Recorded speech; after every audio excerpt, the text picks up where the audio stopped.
Welcome to MSP Unplugged, episode number 57. Think, plan, implement, optimize. I'm your host, Jeff Hallish. This is our live show where we discuss different ways to run your IT business, whether it's managed services, consulting, break fix, or anything in between. Let me introduce the co-hosts. We have Paco LeBron from Project X. Paco, how you doing? Oh, better than good, better than most. Good to have you. And we also have Pete Bussum from Equilibrium Consulting. Pete, how you doing? All right, gentlemen, how are you? I'm doing excellent. Can't complain. Good. All right. So let's talk about, we're going to take a quick second and talk about Paco's favorite topic, and that would be Techcon Unplugged 2021. It's amazing that we're in 2021 now after the year of 2020 that we've had. But yes, my favorite subject to talk about, as everyone knows, is Techcon Unplugged. Our in-person event, September 17th through the 19th in Chicago, well, really in the Rosemont area. Really excited. I think, we've been kind of hinting and talking about some updates and things like that, but it wasn't until the last couple of weeks that things have kind of really shaped up on how our vision for the conference is happening. We got a lot of great support from vendors. So far, we got about 10 that have signed on so far. We're shooting for more because that was a big request from our audience last time we did this in 2019 in Michigan. So we're pretty excited about that, but also trying to keep that fine line of making sure that you hear from your peers as well. But essentially, Techcon Unplugged is, if you haven't been or weren't there in 2019 or haven't heard my many spiels over the last couple of weeks, it's going to be a great time for you to essentially help engage with your business, engage with your fellow peers, touch elbows, because we're not just there yet for pressing flesh, but it's going to be a great time to hear from your particular partners that maybe vendors you already work with or vendors that you were maybe looking to work with, just haven't had the time or just haven't heard of them. So we're going to have a lot of great big vendors that are known in the industry. We're going to have a lot of independent vendors, and it's going to be a great time. So we're going to make sure that for your ticket price of $199, we take care of you food wise. So the moment you purchase your ticket, we'll take care of you Friday night, all day Saturday, and all of Sunday for breakfast and lunch. So, and then the rooms are gonna. We were able to negotiate that with free parking at a very moderate rate of $124 a night. So, if you would like to find out more, head over to techconunplugged.com. Feel free to purchase your ticket. Updates to the website will be coming. I know I keep saying this and I sound like a broken record, but they will be coming by. I'm hoping here by the end of next week. We'll have all the vendors revealed. We'll have all the agenda and some of our topics and more for you all to know what to expect. So we hope to see you there. And for anyone who had been at the last event, have all said it was a great time, and we're hoping to replicate that and exceed it even more. Very good. And yeah, excited to definitely looking forward to that. Excited to be there, and it'll be a fun time, as Paco has said.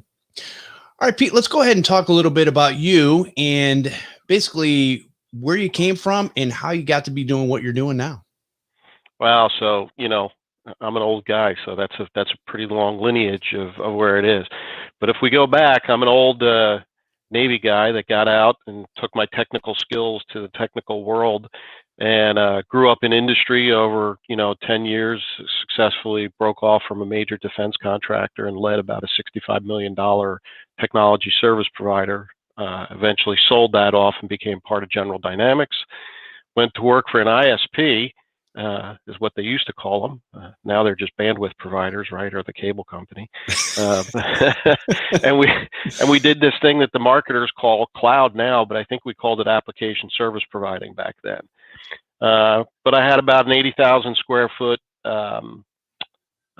co-location facility that I was responsible for, and pretty large business base of dedicated access coming through, whether it was, yes, believe it or not, back when we had dial-up and bonded dial-up for businesses. Paco's looking at me saying, "What's that? Bonded dial-up?" Oh, I remember the noises. I remember the noises. So yeah, right. What do we do without them now, right? And how do we know the connection? The connection's down, but we don't hear trying to retry and reconnect, right? So, so I grew up in that, and then after I left from there, I took some stock in working with a a small MSP and helped them rebuild and grow, and took them from about a $3 million to $11 million over a couple of years. And then I decided I got this great idea in 2008 in the worst economy that we've ever had, and said, let me start a business. And so I started Equilibrium Consulting to help entrepreneurial owners, coach them, manage them, outsource marketing for them, and help them grow their MSPs. And here we are going into our a month and a half away from being 13 years old. So, wow, that's awesome. That's a great story. And it's kind of cool that you have a lot of the same chops as a lot of people have when coming up through this business, interested in technology, pursuing it in different avenues, and then finding your slot that you slid into with marketing and all that kind of stuff, because marketing is probably still one of those things that's fairly difficult for most people nowadays. Everybody wants it. Everybody needs it. Nobody wants to deal with it. Yeah. It doesn't feel good. It's a slippery thing. It's hard to put metrics around, and why isn't it moving so fast? So. Yeah, we often talk about, I work for Ford Motor Company, and we often talk about the things of preventative maintenance. And it is hard for us to justify that something would not have broken because we actually did preventative maintenance. You know, from the company standpoint, they really don't know. They're like you said, there's no metrics to, well, how do we know that wouldn't have failed? Or how do we know that would have failed if you hadn't taken the time and done this? And so it's an actual fact that it works, but it's hard to justify. You're exactly right. Yeah, and it takes time. It's not something that you start and flip a switch and you have an immediate effect, right? You have an immediate gain, or your business is all of a sudden, I hired somebody in my marketing department, or I outsourced it, and within 15 days, I've got, all of a sudden my pipeline is going through the roof, right? It just doesn't happen like that. It takes time. So it builds momentum, and it's just like anything. But, we're humans. We're impatient, and we want results. And when we pay a top dollar for something, gosh, why don't I have it? But the big thing is in marketing is it's not just one thing. And too many times, the entrepreneurial or the young MSP that's going through their journey of maturing, they really don't understand what an omni-channel is. So they think somebody comes to them and says, oh, they can build me a website and they can do email marketing, and that's it. No, it's more than that. It's email marketing. It's in-person events. It's digital footprint, website, reputation, Google reviews, SEO, social media, and all of those things combined to make your brand seen and heard, right? The more your brand is seen and heard, the more opportunity your team has to do that. So, and that takes time, right? Especially if you're not known in a market. So. And there's two different ways to look at things when you're talking about marketing or building your own things or doing your own thing. Is you're either going to spend time or money, but one of those values you're going to have to spend in order to be able to do something. And the problem is, a lot of us, when we were younger, myself included, we wanted to do everything. Oh, I can do it all. I can do it all. And the problem is it's true, but at the end of the day, you can't do it all well. And that's where the catch comes in. So it's outsourced marketing, and that's primarily our key vertical of our stack is. But think about how the technology community sells their services. You go to a small business or a medium business and you say, you can't do it all, but I've got this bench of professionals that have skill sets in security or cloud or delivery of managing a Windows desktop or server or some other component, whether it's a line of business application, and you've got that, and they've got one person, or they're thinking about hiring that one person that may develop over time, but they're going to be mediocre at best because they're spread across so many layers of things, where you can get that ticket in and you can say, it's not going to level 1, it's going right to level 3, or you can push the thing. Well, we're the same way. We have that staff of content writers and web designers and email content and PR and all of those different elements that allow an organization to succeed when they do the marketing, right? And that's where you do it. But I have to go back, Jeff.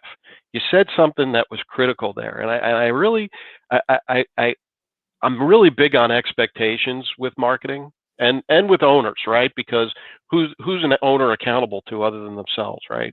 Hopefully their organization, but who do they answer to, right? The buck stops with them. And I always say it's not time or money, it's both, right? You can't expect to be the serial seagull owner and say, I hired somebody and for 2 weeks you put your thumb on it and walk away and come back in 45 days and say, why isn't my marketing working? Well, you can't drop, do the seagull crap and, and then just fly away and come back. You've got to stay in it, right? You're the stakeholder and you're the one that is going to make sure that your vision continues to be heard and seen also, so it gets reflected into what you're doing. So there is a time commitment and there is a money commitment, whether it's internal or external. You have to make that commitment. Otherwise, you're probably not spending your time or your money and you're not ready to do it, mature enough as an organization to do it yet. That's a good point. And I don't think a lot of people think of that because every one of us who owns a business has our own ideas of what we want for our business, how we want it to grow, what it should look like, what we envision it to be. And the problem is it's no different than a marriage, right? You get into a contract with somebody and you're telling them, well, I want this, I want the marketing aspect, but the marketing person is not necessarily going to know what are your dreams, what are your goals, where are you going with this, what do you want to do? So at the end of the day, they're kind of going, it's no different than a marriage. You don't learn things by osmosis. It doesn't just kind of go across the ether and hit you, smack you in the head. It doesn't work like that. So you're probably one of the only people I've ever heard that say that there's got to be a buy-in when you're doing things like marketing, even if you're outsourcing. No doubt. You've always got to put in the time. And it's just like anything. If you don't put in the time, you don't get the result, right? And everybody's got a different role. Everybody's big on, these days and what everybody's role and who's responsible for what, et cetera. But realistically, you have to be committed to, hey, if you're the stakeholder and you're spending the money, don't you want to know what's going on? I don't mean micromanage it, but you have to make sure that the vision stays on track because different people will envision it differently or interpret it differently from the ownership. And then it won't translate. And then all of a sudden, maybe somebody technically needs to be a review point for a point paper or a white paper, or make sure that it fits with the description of what you're actually selling, right? A salesperson get involved, or even an accounting person to make sure that it fits into the model or whatever in product development, right? So, it's a key component. So, Paco, you were going to say something. No. So going a little bit back, I think that, you both made a very good point on two things. One, a business owner and a technician are two separate people. And I think when we all start our business, we're great at what we're doing technology wise and as a technician, but it takes some growing and understanding that a business owner is a different mindset. So getting to that point of, okay, now I'm bombarded with everything. I need help. I can't do everything myself. How do I solve that? Oh, wait, businesses have people and other services that help them, right? So getting to that point is very important. And I know that was something difficult for me when I first started. And I think it was Bryce Whitty was the one that over at Technibble kind of helped make that sentence and click and I think one of his taglines at the time was the place where a computer repair technician can become a business owner, or something to that nature. So when I read that, that's when it was like, man, that makes so much sense. Like there's so much more than being good at technology than to be a business owner in general. And then two, you have to understand that with anything you outsource, whether you have employees like I do or outsourcing the services, there is a time of training. There's a time of explaining. There's investment on your behalf. It's not just hit the ground and run, because like Pete said, there's a lot of times where you just drop it and go, and it's exactly that. It's just a drop in the droppings that you left, right? Mm-hmm.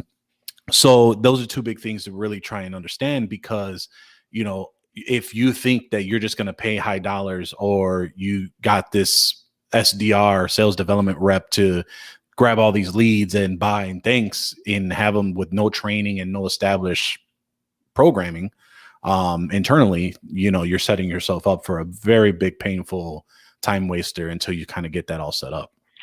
Yeah, that's really true. And when we bring on a customer, we do a very extensive onboarding, and it takes about 30 days. So you're talking several meetings, and you're talking your first month of investment is getting to know, and so we can, what worked, what didn't work, a whole marketing SWOT. For all intents purposes, that's what we do. We do a deep dive into it. And a lot of owners are like, why are you asking questions about my staff or my sales team or whatever? Because we want to know where your strengths or weaknesses are, right? And where the opportunity or the threat to an existing base is. But, it brings up another good point where owners, they hire and they want to step out. Like I said, seagull syndrome. I don't know if you ever heard of that before, right?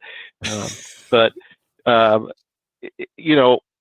once the owner gets going, they think of it just like they view a salesperson. I hired a person, they have a book, they should be able to do everything. Well, the company owes marketing to that sales rep, and a lot of sales reps burn through their book because they have no marketing behind them, right? So they burn through their book, and now there's nothing left 6-8 months down the road, and now there's no marketing program. Well, how do you expect that rep to be happy and thrive and produce for you, right? So the company has, if you have a salesperson, a responsibility to do marketing. And I don't care if it's super cold, medium, hot, some type of way of funneling names and companies that can be qualified and dished back out to nurture, or, hey, we got a meeting and we're moving forward with something, right? And that's a responsibility that has to go into the ownership.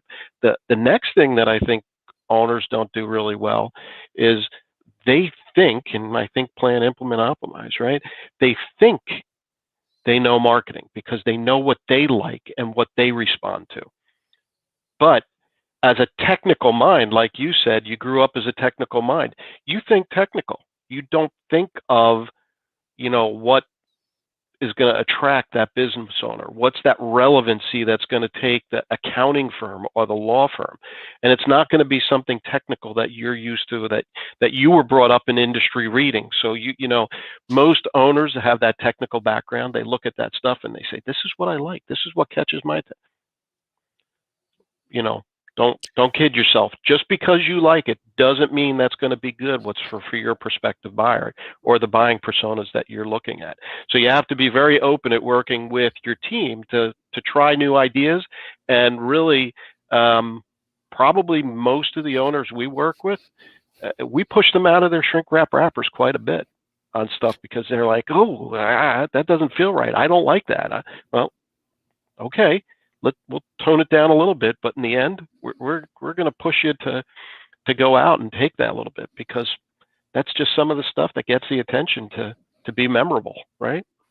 Yeah, and I think the biggest piece too is, like you mentioned, mindset, right? And being able to get help in this, to understand that how the real world talks instead of the technical mind of how we think, and then two, like even getting a SWOT analysis, which stands for strength, weaknesses, opportunities, and threats. When you can't think outside your own kind of bubble, it's hard to even fill that out, right? And you really need some either guidance or even a third party to help you run that, to understand what's going on. I know it took me years to try and figure out the SWOT in our organization, and then to how to build onto that, right? So definitely mindset is a big piece to that, obviously, because you're trying to go against what you've known for so long.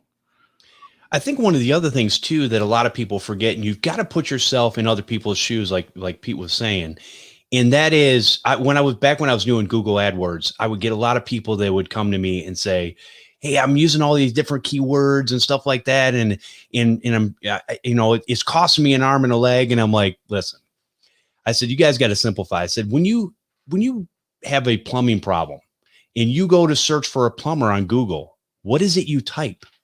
because it's the same thing in technology. Nobody is typing in, I'm looking for an MSP. No regular person knows what even that means.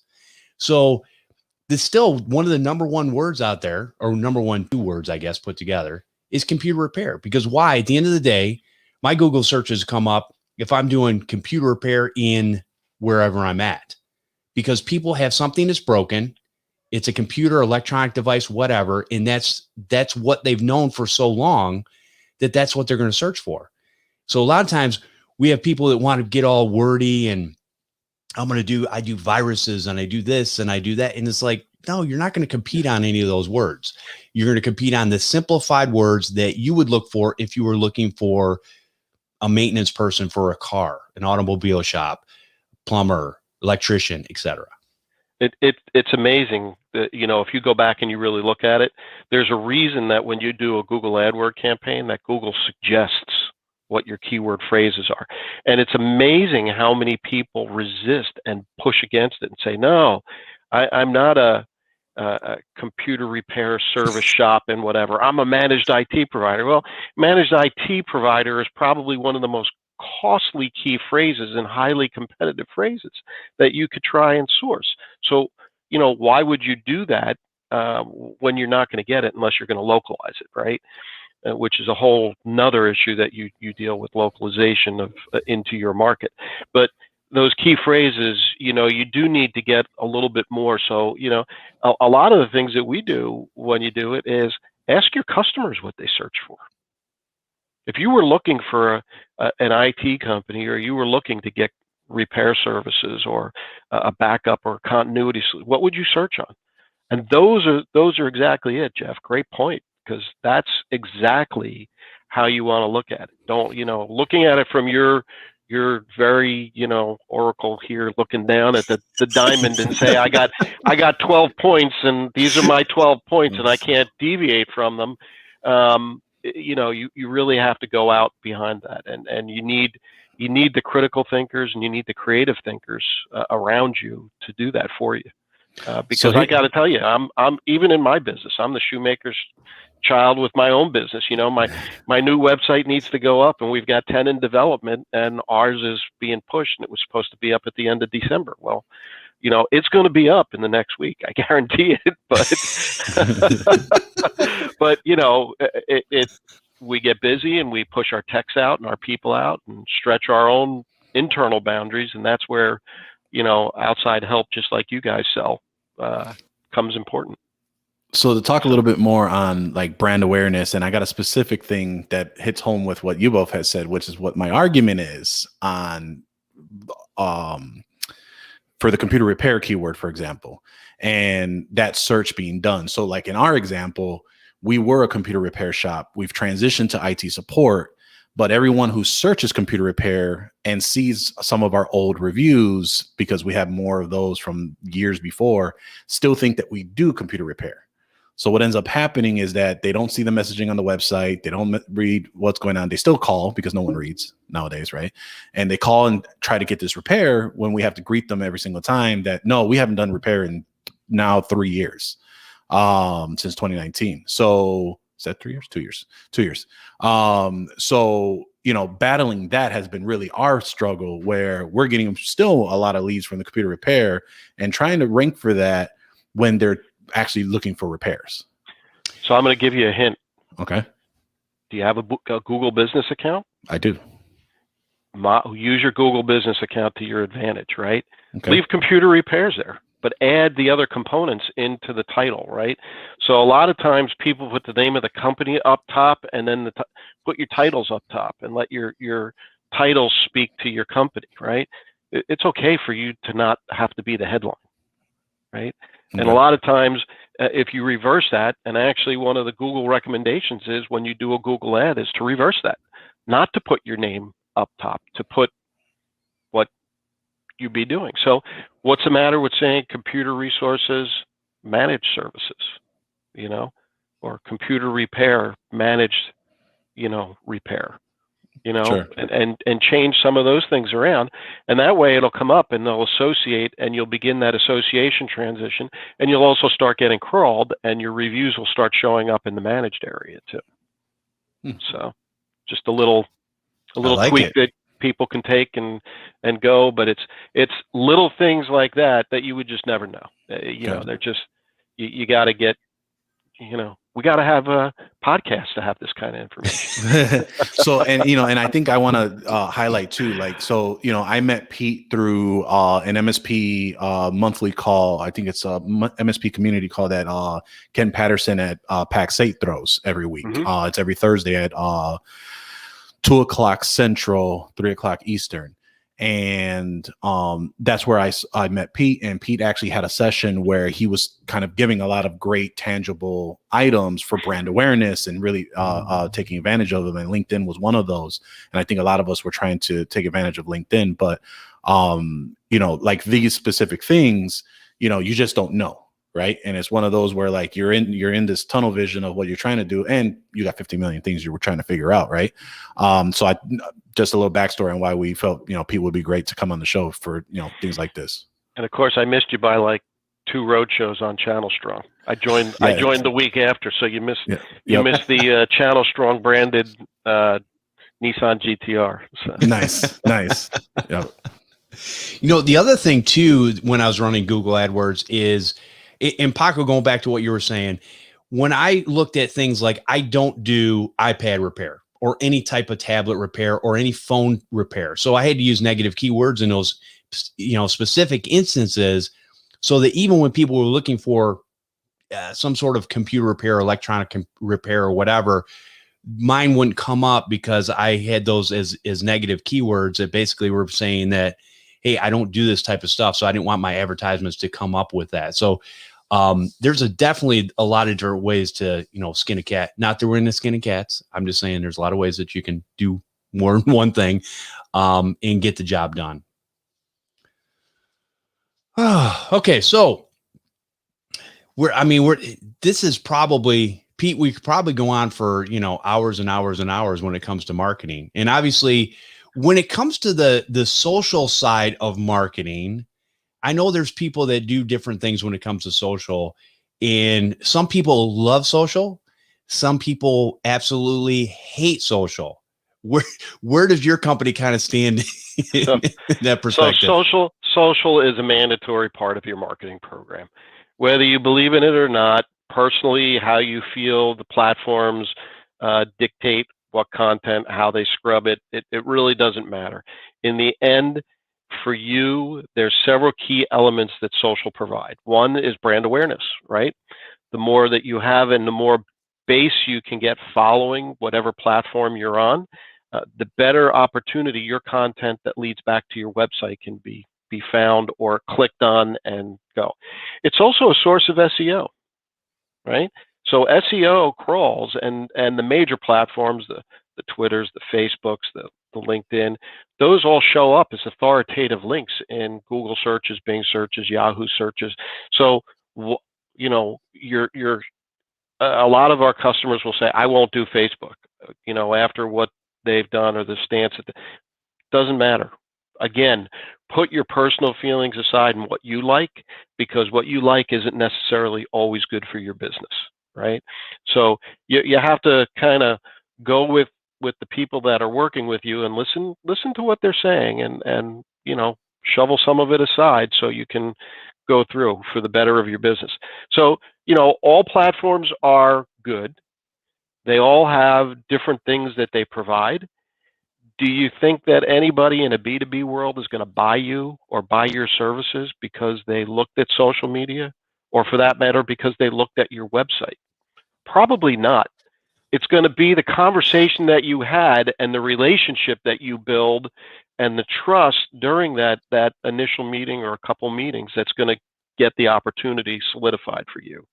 But going to social media and making sure you have a consistent and a persistent message that continually shows up, right? So I recommend to everybody that you do at least 2 posts per platform per week, right? More than that, you can saturate. Less than that, you don't show up. So 2 to 3 is a good rule of thumb, because if you've built your following and people are following you, and a lot of listeners are probably too young to remember the old Breck commercials, right? But they used to have the Breck girl would get on and she would wash her hair and she told 2 people and so on and so on. So if I post it on my wall and you follow it, it's going to show up on your wall. If it shows up on your wall, it's going to show up on 2 more walls. If it shows up on those 2, it's going to show up on 4, right? So it just kind of proliferates out. And it doesn't matter what the social platform is, it's there. The second thing is everybody likes to make their different platforms look different. And it drives me crazy. You have a website and that's your image. Your website is your landing. It's your digital landing ground, right? Everything always comes back to your website. Google reviews comes back to your website, right? Social media should come back to your website. If you're doing it right, you've got most of your linkages coming back to a blog article or a news event or a service page or a vertical market that you serve, something like that.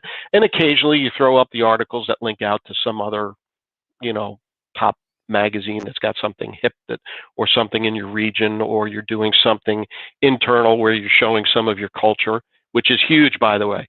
Number 1 posts are things that show the culture of the company. Potlucks, doing something in the office, playing games, just things like that, right? But so why would you make every platform look different? The number 1 rule of marketing is to be consistent across your look and your feel. So if you have a header image that is on each different platform and they all look different, you're doing it wrong. Get your platforms to look consistent. Have that platform look consistent with your website. It doesn't have to be exactly the same, but make sure it has the same colors, the same look, the banner feels, etc. Right? And please crop them to the right sizes.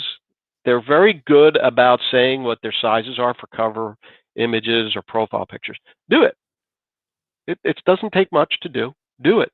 And then crop them and arrange them properly so you have the right. It's your image.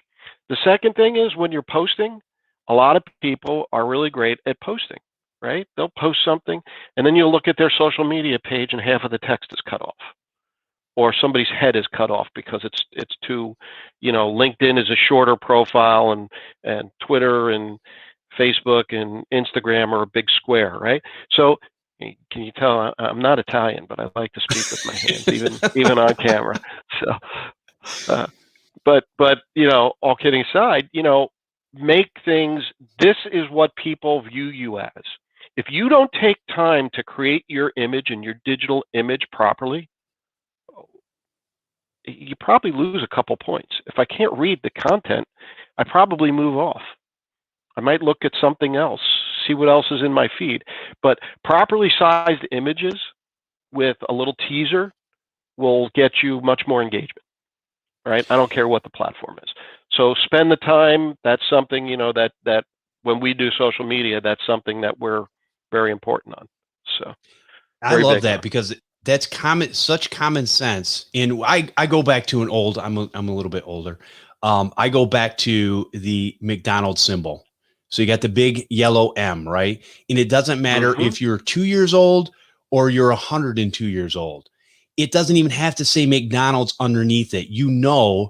When you're going by and you see that big M, that is an actual McDonald's restaurant, and you know exactly what you can get there because the brand awareness has been around forever. They're known as the Golden Arches, Jeff. Yeah, I know, but I'm just simplifying it for those out there. Thanks from the young guy in the group. Whatever. But does he know White Castle? Ooh, I like White Right. Castle. I love White Castle, but I don't know the story behind that. Murder burgers. After a good Friday night, having a good time, you go late and you see who can eat the most of them, right? So, but that was a long time ago. Yeah, my stomach hurts just thinking about it. And it's always it's always the thing when you haven't had it for so long and you look like, man, I haven't had that in a while. That sounds like a great idea, and then you remember why it's been a long time since you've had it for a while. Right. Little side note. You go out and you do it and you try it and you forget about it. It's gonna be a long time before I have it again. We had what was that, Jeff? I was going to say, we've got 5 kids, and it wasn't till my younger 2 were probably in their youngish teens, and we had never taken them to a White Castle. I don't know why. And we went one time, and my kids just didn't really care for it. They're like, no, we really don't like this. I'm like, wow. Yeah, I can see that. So that's what we like, not necessarily their like. Goes back to what like we were Exactly. talking in marketing, right? But it is very true. Consistency, consistency and deliverance in what you're doing is important, right? The other thing I think we talked about in the other one, Paco, was building your following. And one of the things that you can do in Facebook and LinkedIn is, you're allowed to invite people or recommend your page to people. And so if you're connected to those people, why wouldn't you invite them to like your page? They may not take you up on the invite, and it may sit there, but realistically, you're trying to build your engagement level, which lets those people, proliferate whatever you're posting out to other areas. So if you go in and engage and invite everybody that could be a potential customer or somebody that could be an influencer or a great referral source for you to like your page, and they have good contacts in their list, now you're exposing their list to your content if they accept it. And so, LinkedIn gives you 100 per month.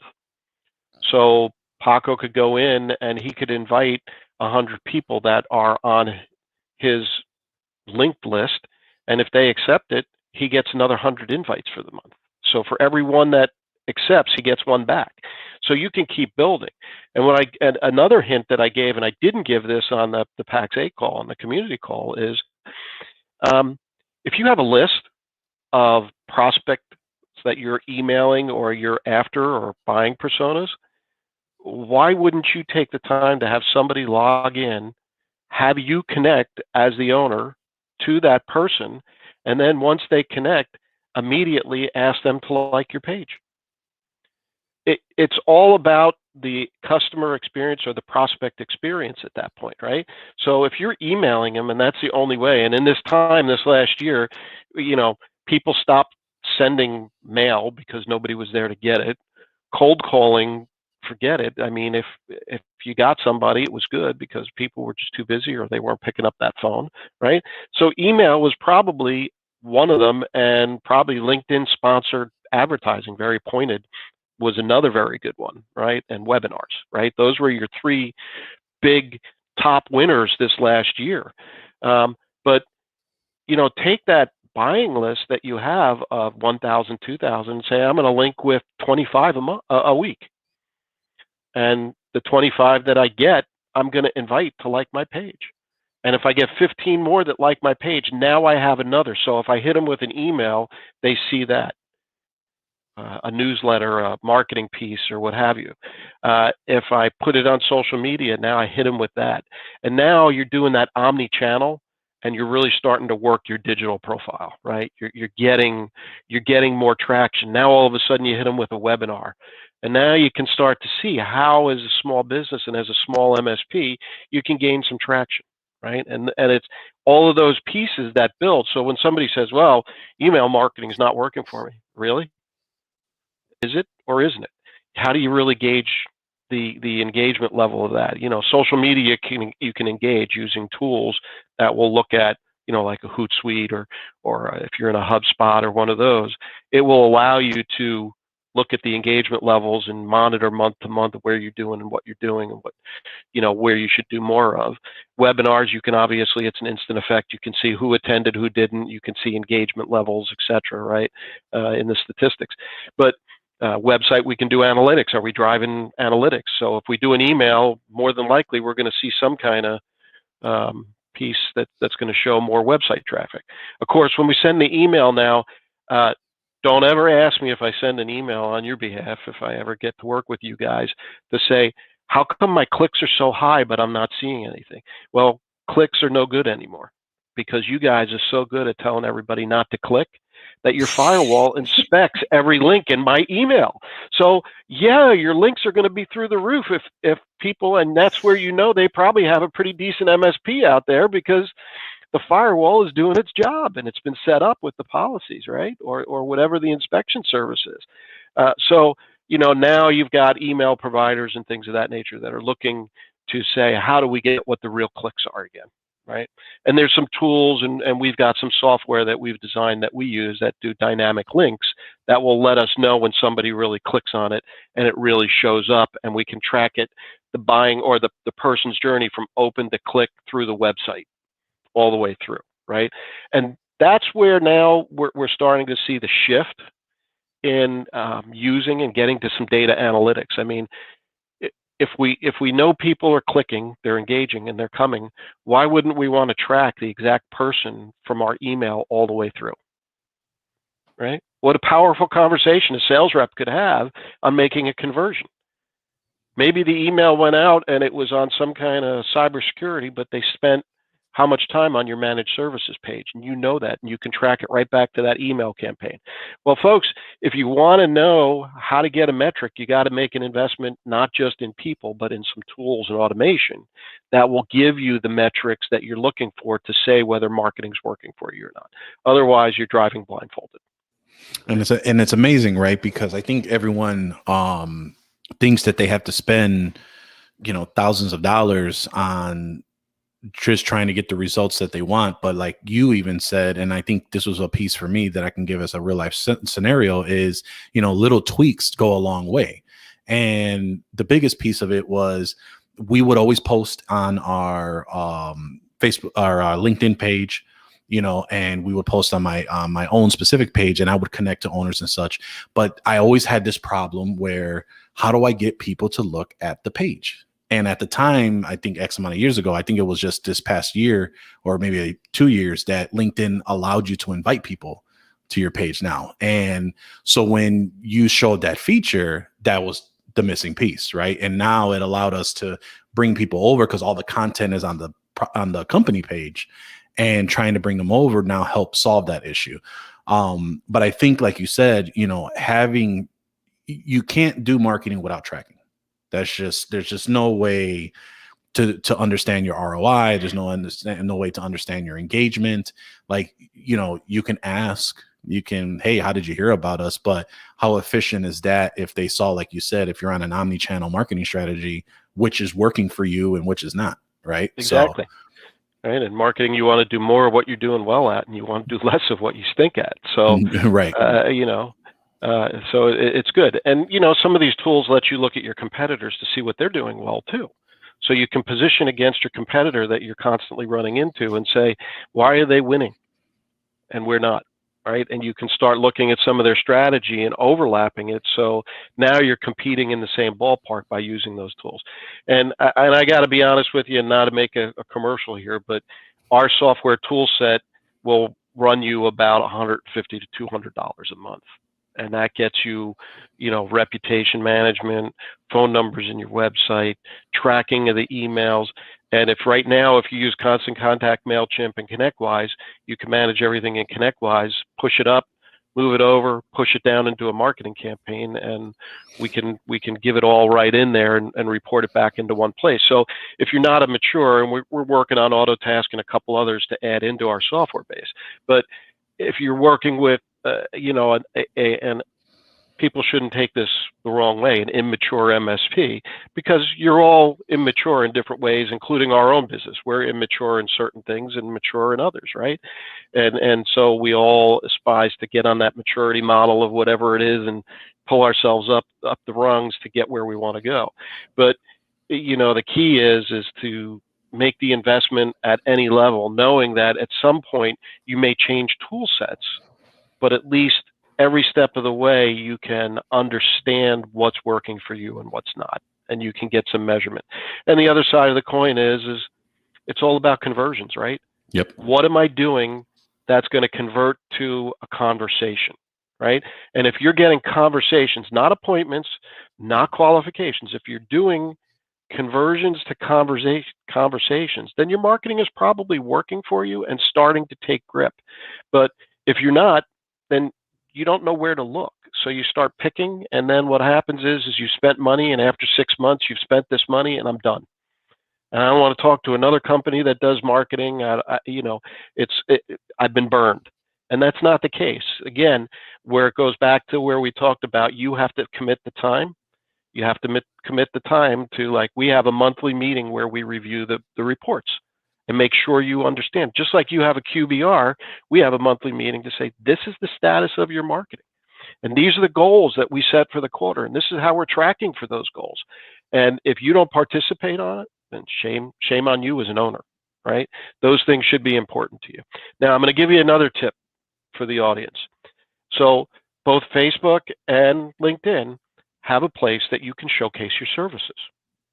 And if you look at it, it says services. And if you click on services, 90% of the businesses are blank. So my recommendation is, you already have the content. You put it in your website. So click the service, open it up, put manage services. Put a little blurb and put a link back to your website. You don't have to put the whole write-up. Just put it just like you're doing a blog insert that's going out onto Facebook or like a post. What that does is now that goes out and it gives you another point of entry into the search engines with a link back to your services page, which is ultimately where you want everybody to land, right? I want to land them on a service page. Hopefully my first paragraph has relevant content to say, I want to talk to them, because honestly, people aren't going to scroll down your page. You may think you are and that you wrote great content, but basically, everybody fills up with these great pictures up front. They look great. They really do. But if I have to scroll to get past the picture to get to some relevant content, it's not there, right? So it's a huge piece to think about, is embedding your service description, just a short description with a link that will take you back. That'll give you 2 more sources of index. It'll give you 2 more opportunities to expose your visitors or your readers or anybody that looks at your page to your services. So do it, right? It's an older school thought process, but they used to say back in the day that every link weighs 1,000 pounds. And so a lot of times, and that goes to the scrolling now, because nobody's hitting that middle scroll button to scroll down and see what content's on there. If you don't engage them in that first sentence, they're gone. They're like, I'm moving on to something else. Let me go figure out, somebody else to look at or whatever. So we tend to get wordy because we're nerds and we like the technology and we think something looks cool. And I've told people time and time again, people that are doing your own websites, just stop. Just stop. Because bottom line is, you suck at it. I'm just telling you. I don't care how good you think it looks, you suck at it. Hire somebody to do it, pay for a service, whatever, but let somebody else do that, because we get our mindset in there and it muddies the waters for getting the content to the customer. And that's what and the only way to do that is get out of your own way and let somebody else do it. Yep. And hey, like I said, we're working on our own website and we've got 10 stacked up. So we're enjoying that part. It's good to have 10 stacked up, but just because of that philosophy, we don't. You hear different schools of thought in your website. Make it look unique. Don't make it look unique. Don't spend. So we've tried to take the best of both worlds and bring it into an economical package where you get a service like a Pronto, but you get something that's unique. It's not cookie cutter, right? And that's important. If you look the same as everybody, you index the same as everybody. If you're using the same content as everybody, you index the same as everybody. So you do have to put some time and effort into your digital assets. And I think, as a full circle of what we've been talking today is time, commitment, money, but, bring in and talk to those people on the outside. I'm always good. You can always call me. I'll always give you a word of advice, out there. It's good for us to give back to the community and all that. But it's also really important that owners realize that their marketing journey is more than just throwing money at a solution, right? It's not like you can just throw money at it and fix it. It's a time commitment, it's a money commitment, and it is a long-term commitment. Realistically, what would you say how much time should people spend on their marketing efforts whether they had somebody else doing it or whether they're doing it themselves, or obviously a combination thereof, because they have to put some time into it. What is a good amount of time per month that somebody should be putting into their marketing? Because the reason I'm asking this question is because I know nobody thinks about this, of setting time aside in order to look at their marketing, because they're busy putting fires out and working on other things, where sometimes I believe we need to cut off the customer fires and go, yeah, we'll get to that. But I need to take the time and make sure that I'm getting other things done in my business so that the business ultimately grows. Yep. You know, the old adage, right? The customer's calling and it's billable work, so I got to take care of it. Otherwise, I don't have a billable customer, right? Marketing's not making me any money, so it's going to take second seat. But owners, if you have somebody in your staff that's got some acumen and you can start going with them, you need to spend an hour a week with them to give them direction and give them what the tasking for the week is going to be that they're going to go and do, right? In an outsourced arrangement, we have a stakeholder meeting and we plug in an hour a week minimum, right? And it may take us 15 minutes to go through what our agenda is, and then you got some time back. But, realistically, you've got to, as an owner, you've got to do it. Now, the younger you are in your journey of an MSP, where you're chief cook and bottle washer and janitor and everything else, I remember, I've been there. We've all been there, right? It's like Gumby, and your arms are stretching, and there's the little thin wire that's starting to come through under the rubber arms. You really have to make a commitment to yourself that to grow, you're going to get great growth up to about $1.5 million to $2 million on referrals, right? You'll build out your organization, you'll carve time out, you'll get good referrals that'll get you there, right? Sometimes you just wonder and you want to throw in the towel and say, no, I'll never get there, and you're at that $500,000, $1 million mark. But realistically, that's where you start to cap out, is that $2 to $2.5 million mark. And most MSPs just kind of will bump around once they get there for years and they can't get it. And that's where the marketing really is going to help them take the next level. And they need to dedicate more time, assets, and dollars to it. But anywhere from, 1 to 4 hours a week is something that you're going to need to do. When you're small, you have to make the phone calls. Well, I can't make the phone calls. My time is too tethered to other things, and it's very tough. But I know that, when I looked at my organization 13 years ago, I was the one that made the phone calls. I was the one that did the print. I was the one that did the email. I was the one that did the accounting. I was, and somewhere in our journey, most of us have been in that same place, and you have to grow to it. But there's a point where you have to say, I'm carving out, I'm putting it on my calendar. I'm my own customer at this point. I'm going to bill myself for that time. And I'm not going to take phone calls. I'm going to turn off my email and do the dedicated things that you need to do to say, I'm going to connect with 25 people on LinkedIn. And I'm going to invite the ones that have connected in. Maybe that's before coffee in the morning, right? Maybe that's after 5. But somewhere you have to carve that time in to do the little things, and those little things will pay dividends for you in the long run, right? So. Well, and when I look at that, if you look at an hour a week, let's just take the minimum. It's 52 hours a year.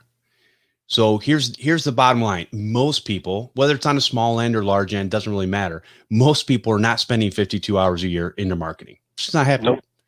So think about it from this standpoint. It's something I've told my kids for years. I said, you just got to do just a little bit more effort. And I said, you can go anywhere in this world you absolutely want to with a little more effort, because most people are not willing to do that. So think about that when you're thinking about your marketing efforts and you're thinking about the time commitment that you need to make. And even if you're just starting out, taking that 1 hour a week and dedicating your time, and like Pete said, shutting the email off, shutting the phone off, all that kind of stuff, you dig into it and you set that time aside and go at it for an hour. And whatever you get done, you get done. And then you shut it off.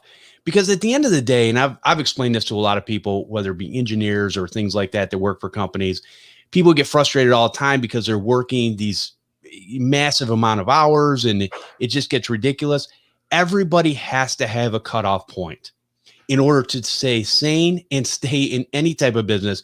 You have to be able to cut it off. Now, there will be seasons where you might be going longer than normal, and that happens. But you can't keep a pace that's ridiculous for your entire lifetime. Because here's one thing I can guarantee you: if you do that, you will die young. I'm just telling you. So you've got to be able to take the time and enjoy life also. And sometimes you got to make those hard cutoffs, because here's the thing: there will always be more work to do the next day. Right. That'll never stop. And I think the biggest piece, and I forgot where I read this, is, when you're starting out, and, I was just there, 3-4 years ago when I went full time from being a part-time business owner. You have two things: you have time and money. And if you don't have the money, then you got to roll up your sleeves and and put in the time. Like, there's just nothing around it. That's what happens. That's what needs to do. Right. You get to the point where the money dries up and you have to figure out what you're going to do.